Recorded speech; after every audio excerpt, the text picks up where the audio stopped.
Morning and welcome to gardening 365 84.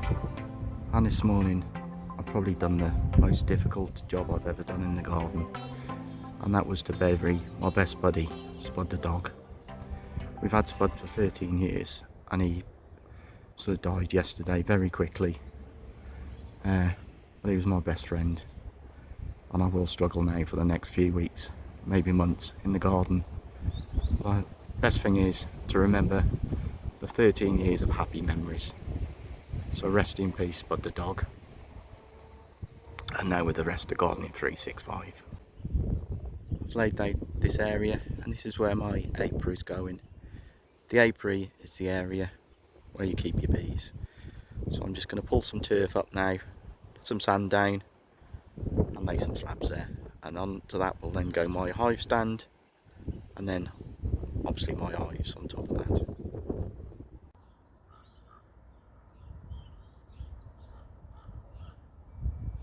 Our daffodils are now out and they're looking beautiful. I love daffodils. And the beautiful crocuses are now just past their sell by date. Not looking so good, but they have been spectacular this year. And the snowdrops, they've now sort of grown back into themselves a little bit. So that's it for the snowdrops this year.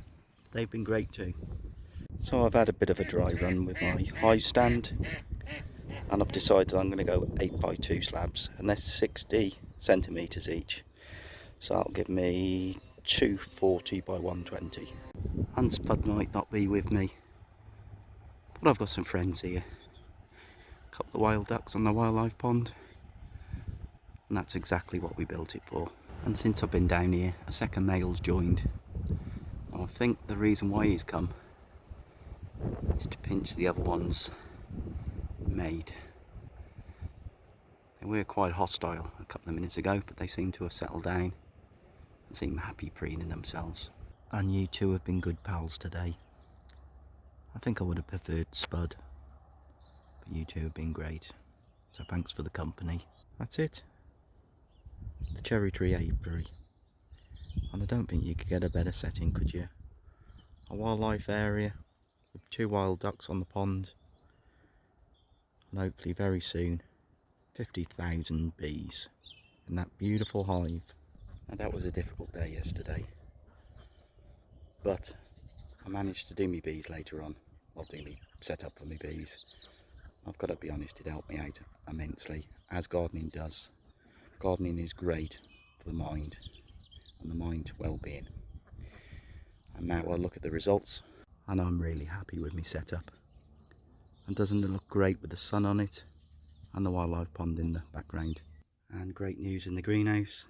A couple of the early potatoes that I put in, they're through. So what I need to do now is to cover them up to encourage growth and to keep them protected from the frost. And I would think this time next week I'll be doing the same again, because now they grow really quite quickly. Now those are my potatoes for the year, and I want to get absolute maximum yield from what is 1.5 kilograms of Casablancas. Now what I'm going to do now is quite extreme, and I only just tried this last year. It worked, so I'm going to try it again now on a much bigger scale. What I'm looking for is potatoes with 3 or more chits on, and this is the green bits. And what I'm going to do very shortly is just break one, even if it's got more, just one off. And in each pot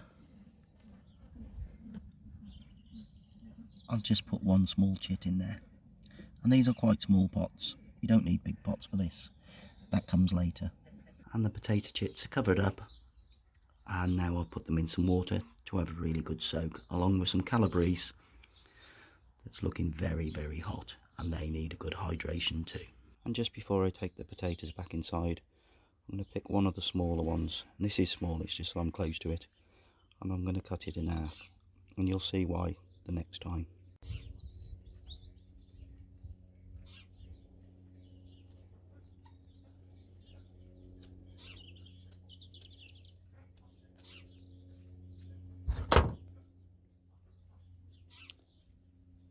And put them back in the house in the warm, and you'll see that next time. And what will happen, the open ends will scab up and it just helps the chances of the potato not rotting in its first few days. And the very best news that we've had recently is the greenhouse has been repaired.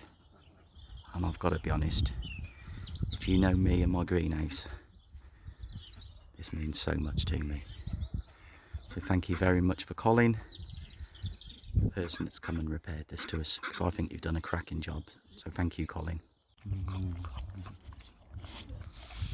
This is Tez. So we've still got Tez, which is a very loving dog. And now for a very short commercial break, because I'm going out for lunch. So join us in part 2, where we'll be covering more stuff. See you soon. Mash, get smash. And welcome back to part 2. Now Claire has given me these to plant. They're called tree peonies. And I had a look on the internet and it says if they sink, they're great to sow and you can grow them. And if they float, which all of them apart from one are, they won't grow. But you know me, I love a challenge. I'm going to put them in. I've had a look and apparently you need to put them into some perlite. So I'm going to plant them in perlite very shortly.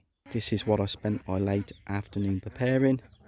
This is garden soil with horse muck, with garden compost and wood chip. And now what I'm going to do is use it for topping up of the soil in this area.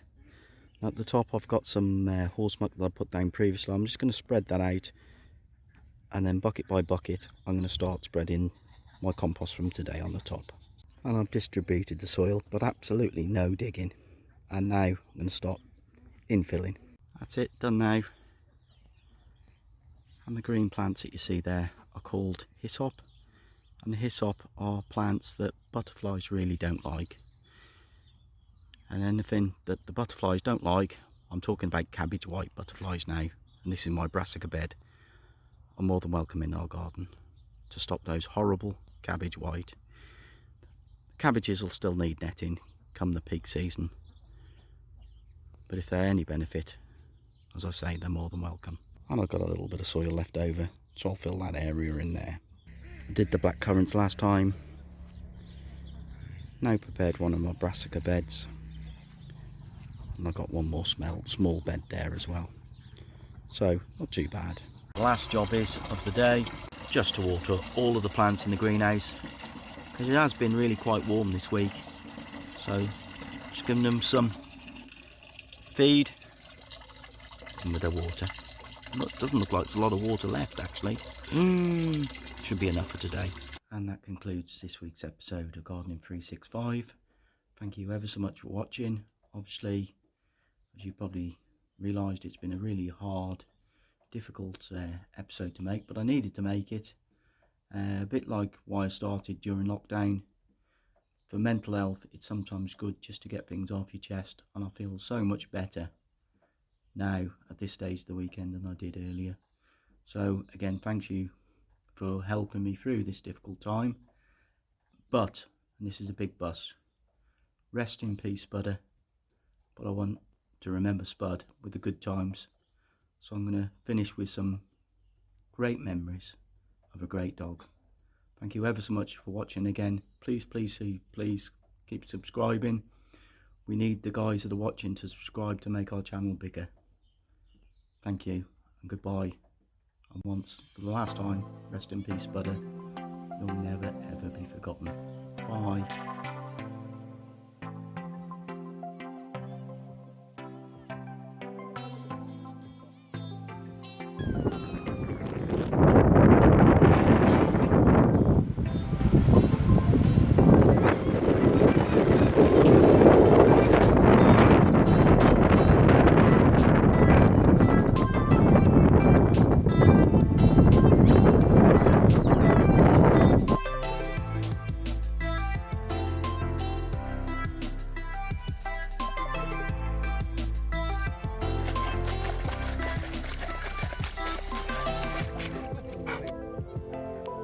Kids, bud.